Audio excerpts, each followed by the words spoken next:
तर कलम 14 पासून सुरुवात करू आणि महत्त्वाचे मी तुम्हाला ह्या व्हिडिओमध्ये सांगतो. तर बघा, कलम 14 काय आहे? तर कलम 14 आहे कायद्यासमोर समानता. तर आता याला लक्षात कसं ठेवायची याची ट्रिक सांगतो. बघा, कायद्यासमोर समानता. आता याची ट्रिक अशी आहे की AD असं म्हणा, AD त्यामध्ये A फॉर एखादा आम आदमी असो किंवा D फॉर एखादा डॉन असो, दोघीही कायद्यासमोर कसे असतील? समान असतील.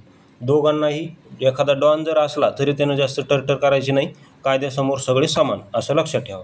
आणि एखादा आम आदमी असला तरी तो कायद्यासमोर समान, एखादा डॉन असला तरी तो कायद्यासमोर समान, दोघेही कसे असतील? कायद्यासमोर समान असतील.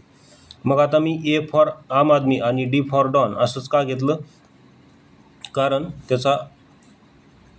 त्याचा अर्थ असा आहे की ए जो आहे तो ABCD नुसार 1 नंबरला येतो, आम आदमीचा ABCD नुसार 1 नंबरला येतो आणि डॉनचा D हा ABCD नुसार 4 नंबरला येतो. म्हणजे 1 आणि त्यावर 4 किती झाले? मग 14. म्हणून कलम 14 कायद्यासमोर समानता असं लक्षात ठेवा.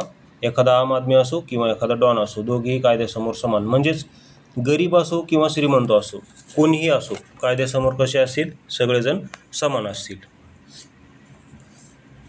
त्यानंतर यावर आलेला प्रश्न, त्याला काय अपवाद असतात ते पण पाहून घेऊ शकता तुम्ही. आता अपवाद मी तिथं लिहिलेले आहेत, अपवादाच्या पण ट्रिक्स आहेत, ते सगळे वाचून दाखवले तर खूप व्हिडिओ मोठा होईल. त्यासाठी तुम्हाला ही PDF विकत घ्यावी लागेल. PDF जर विकत घ्यायची असेल, ज्यामध्ये आपण संपूर्ण कलमांच्या ट्रिक्स बनवलेल्या आहेत, कलम 1 पासून ते 360 पर्यंत संपूर्ण कलमांच्या ट्रिक्सची PDF आहे ही, ज्यामध्ये आयोगाचे प्रिव्हियस इयर क्वेश्चनसुद्धा आहेत. ही जर PDF तुम्हाला हवी असेल तर तुम्ही मला 84 21 90 83 84 या नंबरवर संपर्क करू शकता. आपल्याकडे पॉलिटीची आहे, सायन्सची आहे, इंग्लिश व्होकॅब्युलरीची संपूर्ण PDFs आहे. त्यानंतर कलम 15 पाहू आपण. तर बघा, कलम 15 काय आहे? ध्वजलिंग म्हणजेच ध्वजा म्हणजे धर्म, वंश, जात. त्यानंतर लिंग म्हणजे लिंग आणि जन्मस्थान. या 5 कारणावरून भेदभाव केला जाणार नाही. बघा, या 5 कारणावरून कुठल्याही व्यक्तीला भेदभाव केला जाणार नाही मूलभूत हक्कापासून. या 5 कारणामुळे कुठल्याही व्यक्तीचं मूलभूत हक्क हिरावून घेतले जाणार नाहीत, म्हणजेच भेदभाव केला जाणार नाही. तर आता ट्रिक्सनुसार कसं लक्षात ठेवायचं बघा. या 5 कारणावरून पंढरपूर मंदिरात एखाद्या व्यक्तीला दर्शनासाठी भेदभाव केला जाणार नाही. पंढरपूर मंदिरात दर्शनासाठी भेदभाव केला जाणार नाही. तर आता मी पंढरपूर मंदिरातच का म्हणलं मी? कारण पंधरा पंढरपूर असा यमक जुळतो. म्हणजे ह्या 5 कारणावरून पंढरपूर मंदिरात विठ्ठल रुक्मिणीच्या दर्शनासाठी कोणालाही भेदभाव केला जाणार नाही. म्हणजे कसं? जर तो एखादा मुस्लिम धर्माचा आहे म्हणून त्याला भेदभाव केला जाणार नाही, एखादा बौद्ध धर्माचा आहे म्हणून त्याला दर्शनासाठी भेदभाव केला जाणार नाही, किंवा एखाद्याचं लिंग म्हणजे तू महिला आहेस, हा पुरुष आहे, तो एखादा तृतीयपंथी असेल, म्हणजे एखादा तृतीय लिंगी असेल म्हणून त्याला असे भेदभाव केले जाणार नाही. तसेच जन्मस्थान, त्याचं जन्मस्थान पंढरपूर आहे किंवा त्याचं जन्मस्थान महाराष्ट्राच्या बाहेर आहे, तो एखादा कर्नाटकी आहे, एखादा तामिळनाडू आहे, किंवा तो एखादा परकीय, त्याचं जन्मस्थान परदेशातले, एखादा परकीय जरी आला भारतात विठ्ठल रुक्मिणीच्या दर्शनासाठी तरी त्याला भेदभाव केला जाणार नाही. असं आपण ट्रिक्सनुसार लक्षात ठेवू शकतो. अशा ट्रिक्स केलेल्या आहेत आपण. वरील कारणावरून पंढरपूर मंदिरात भेदभाव केला जाणार नाही. तर अशा प्रकारे हे तुम्ही लक्षात ठेवू शकता. तसेच आपल्याकडे व्हिडिओ कोर्ससुद्धा आहे. याचा संपूर्ण व्हिडिओ कोर्स हा हवा असेल तरी पण तुम्ही त्या नंबरवर संपर्क करू शकता. आता यावर आलेला प्रश्न पहा. यावर प्रश्न आलेला आहे, तो प्रश्न पहा काय? कोणती जोडी अयोग्यरित्या जुळलेली आहे? प्रश्न काय आहे की कोणती जोडी अयोग्यरित्या जुळलेली आहे? कंबाईन BC 2023ला आला होता. पहा, भेदभाव करण्यास मनाई, कलम 15 आताच पाहिलं, ही बरोबर आहे, ही जोडी योग्यरित्या जुळलेली आहे. आताच पाहिलं, पंढरपूर मंदिरात भेदभाव करायचा नाही. त्यानंतर संमेलनाचा हक्क कलम 19 पुढे पाहणार आहोत, हे बरोबर आहे. त्यानंतर जीवित संरक्षणाचा अधिकार कलम 20 हे येथे चुकलेलं आहे आणि घटनात्मक उपायाचा अधिकार कलम 32 हे बरोबर आहे. तर कोणतं चुकलेलं आहे? क चुकलेलं आहे, कारण इथं 20च्या ऐवजी काय पाहिजे? 21 पाहिजे. हे आपण समोर पाहणार आहोत. हे संपूर्ण कलमांच्या ट्रिक्स केलेल्या आहेत, काही चिंता करायची गरज नाही तुम्हाला. फक्त तुम्हाला तेवढी PDF विकत घ्यायची ज्यामध्ये तुम्हाला संपूर्ण कलमा पाठ होऊन जाणार. तुम्हाला कलमा पाठ करायचं टेन्शनच राहणार नाही. आता पहा कलम 16. कलम 16 काय? सरकारी नोकऱ्यांमध्ये समान संधी. सरकारी नोकऱ्यांमध्ये समान संधी.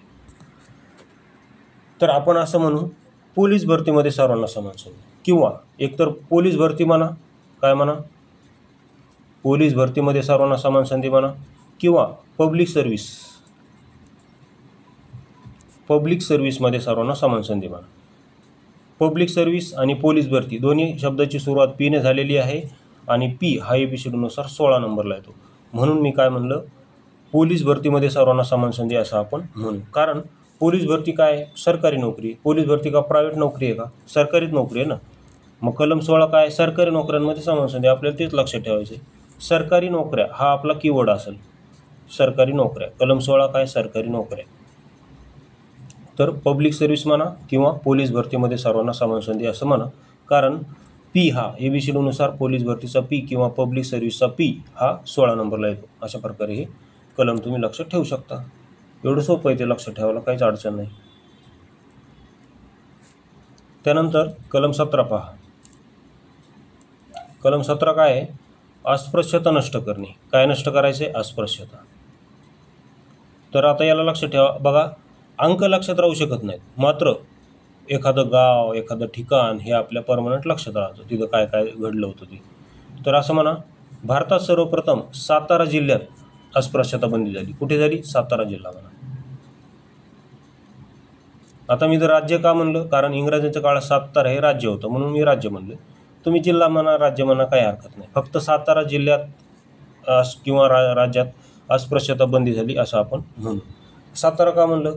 कारण सातारा 17, सातारा 17 असा यमक जुळतो का नाही? सातारा 17, सातारा 17 जुळलं का नाही? मग सातारा 17, सातारा 17, सातारा 17 असं 1-2-4 वेळेस म्हणलं की संपलं, परमनंट लक्षात राहील.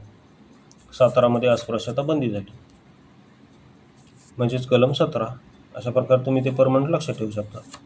त्यानंतर कलम 18 पहा. कलम 18 काय म्हणत आहे? पदव्या नष्ट करणे. कलम 18 काय म्हणत आहे?